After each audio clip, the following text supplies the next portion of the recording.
Well, hey everyone, welcome to Module 1, Section 8, Jesus as Our Guide. In this video, we will explore the way of Jesus and life with Jesus as the foundations for our discipleship with others. So thank you for being a part of this course once again, and I'm excited to share this with you. And so again, we are going to explore and build a foundation for how Jesus is our guide in discipleship. It honestly is impossible to disciple someone without first knowing Jesus ourselves.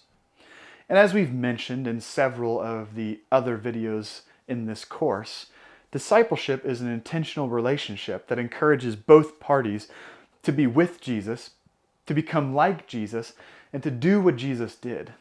This is our working definition of discipleship that we're going to be using throughout this unit. And it's fairly obvious in that definition that Jesus is the guiding factor.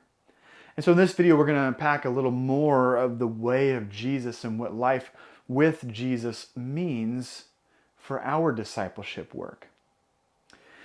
So if you've been to church, for a while, and especially if you grew up in the church, then you probably remember hearing the song, Jesus is the answer for the world today. What's the next line? Without him, there's no other. Jesus is the way. All right, we sang that song a lot at my church growing up, which was weird because then in youth group or Bible class, whatever it was, when the teacher would ask us a question, someone would inevitably answer the question that was being asked by saying, Jesus is the answer, to which the teacher would say something like, well, yes, but, and then he would go on to give the answer to who wrote Romans or whatever question that he was being asked, right? And growing up, we would kind of get smart with this kind of a thing. And so someone would ask like a random question. How do you solve world hunger? Jesus. How fast is too fast to be driving? Jesus. What is 3 times 4? Jesus, because we heard the song, Jesus is the answer for the world today. And we assumed that meant he was the answer to every obscure question that we could think of. And, as I reflect back on moments like that and I kind of roll my eyes, but also at the same time, the older I get and the longer that I've been in ministry, the more I actually love the answer of Jesus to basically every question in life. I listen to a lot of podcasts, and I'm sure you guys listen to tons of podcasts as well. There's a million out there. But one podcast in particular that I listen to every single week is called The Holy Post. And it's hosted by the creator of VeggieTales, Phil Vischer, and then Skye Jethani. And I love the podcast because they talk about very relevant and important and real things in life and ministry. But I also love it because I get a lot of really great book recommendations from the show each and every week. And so one book that I actually really love is Skye Jethani's book, which is called What If Jesus Was Serious? And so he goes through the Sermon on the Mount and he draws a picture of what he feels like the point of the passage is actually making. But he starts the book by telling this story about a class that he was teaching at his church on the Sermon on the Mount. And so he looks at this room and he asks the room, all right, how many of you all believe that Jesus was serious and he meant for you to actually live the teachings of this sermon? He said that no one raised their hands. I mean, this is a room full of people at a church who didn't believe that Jesus wants us to actually follow his teachings. I think one of the problems of discipleship is that we don't ask ourselves or other people if we really believe what Jesus says. But also a problem is that we don't actually know much of what Jesus said and what he did, right? But if discipleship is being with Jesus, becoming like him and doing what he did, then we need to know the way of Jesus so that we can begin to live life with Jesus. I'm a huge fan of how simple Jesus is. And I'm not talking about intelligence or anything in that vein. I'm talking about the way in which his message and intention is so much more simple than we have tended to make it out to be. Humans are inherently complex, and we love to make things complicated.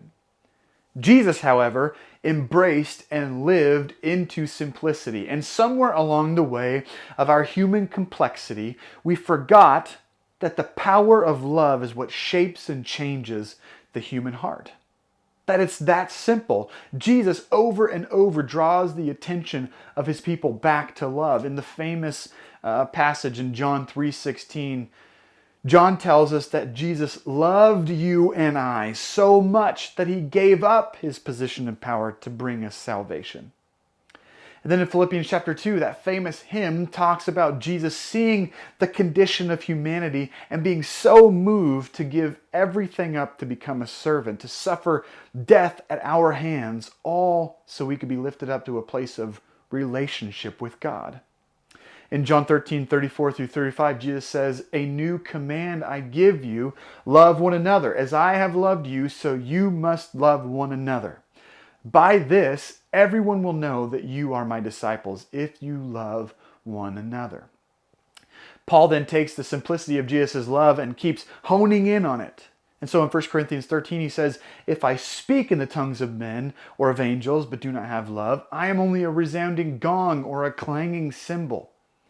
If I have the gift of prophecy and can fathom all mysteries and all knowledge, and if I have faith that can move mountains, but do not have love, I'm nothing.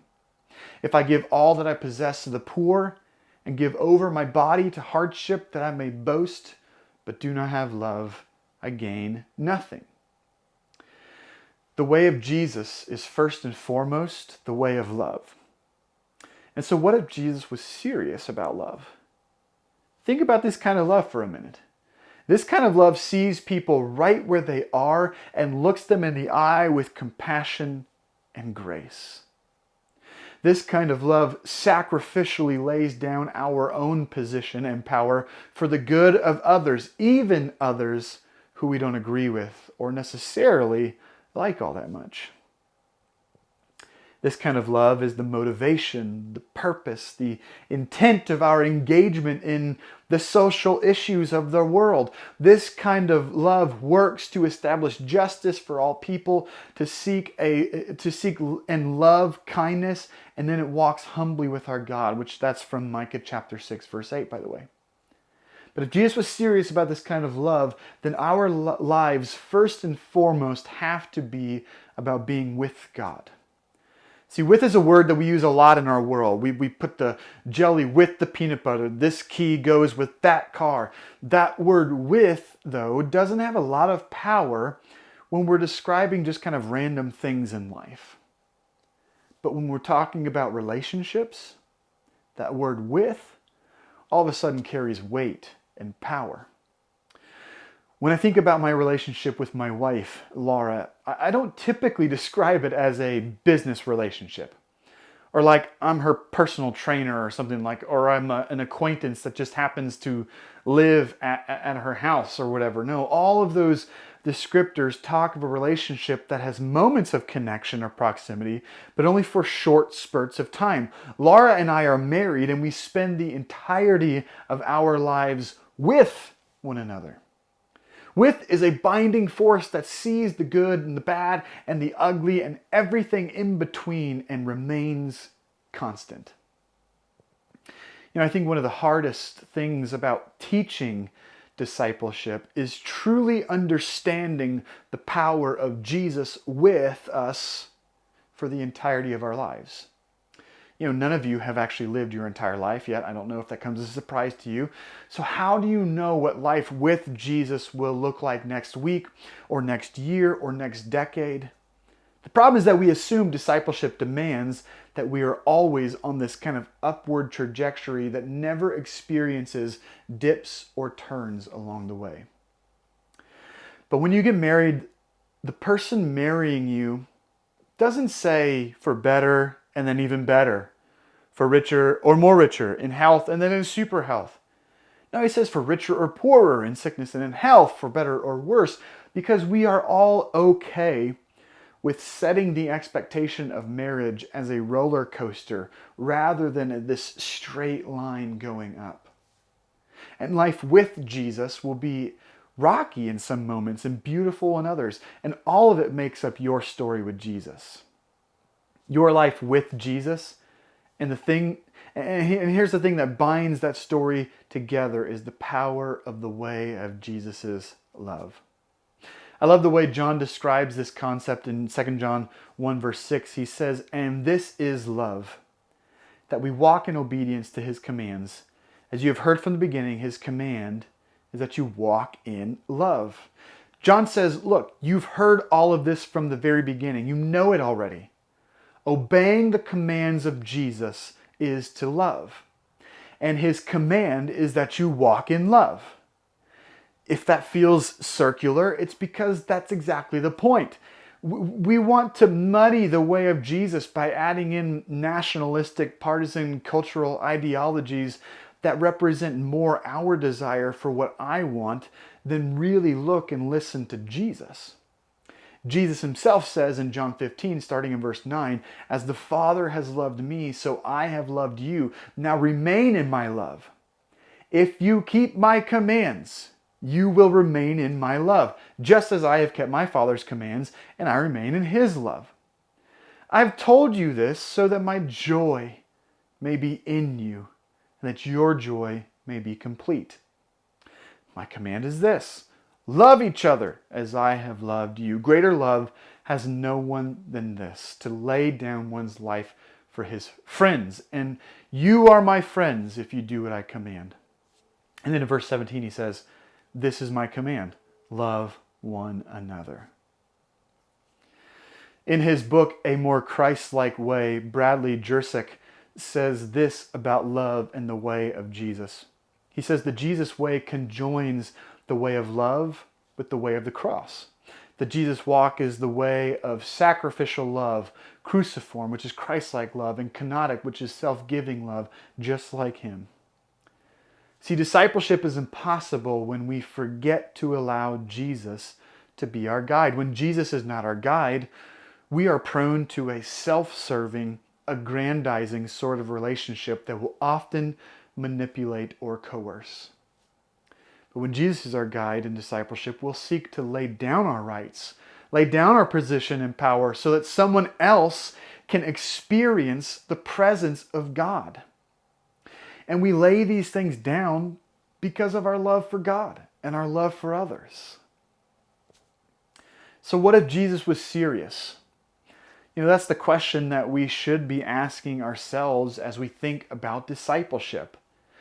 Because if Jesus was serious, then we have to begin to embrace the power of love to change and shape the human heart. I once had this young guy tell me that we, meaning my church at Missio, worked too hard to get our communities and neighborhoods to like us.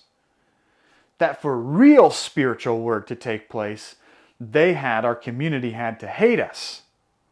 And see, this is one of those deeply misunderstood ideas, that if the world loves you, then surely you are not seeing God, and they're not seeing God in you because Jesus says that we will be attacked and so on and so forth, which is all just a very deep misunderstanding of what Jesus is describing in those moments.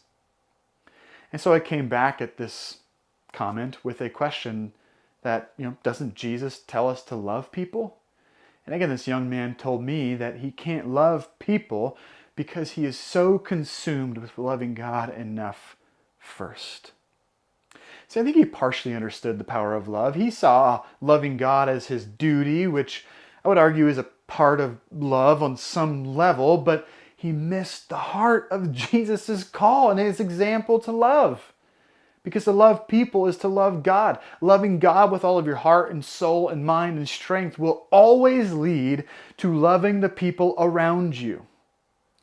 When discussing Jesus' answer to this question, what is the greatest command, Bradley Jersick points this out. He says, when Jesus says the second commandment is like the first, Jersick, doesn't believe that he means it is similar to, but less than the first.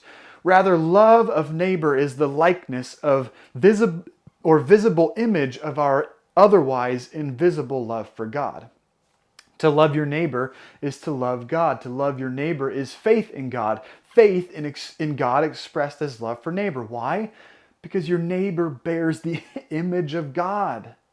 Icons of the invisible God. Discipleship is recognizing that we are all made with the imprint of God on us. We're all image bearers of God, which demands that we love people. Because ultimately, loving people is the way of Jesus. And if we're being discipled to be with Jesus, becoming like Jesus, and then doing what Jesus did, then we will love the people around us as Jesus loves them and gave himself up for them. Because we know that in doing so, we are growing then in our love and understanding of God himself. So Jesus is our guide in discipleship.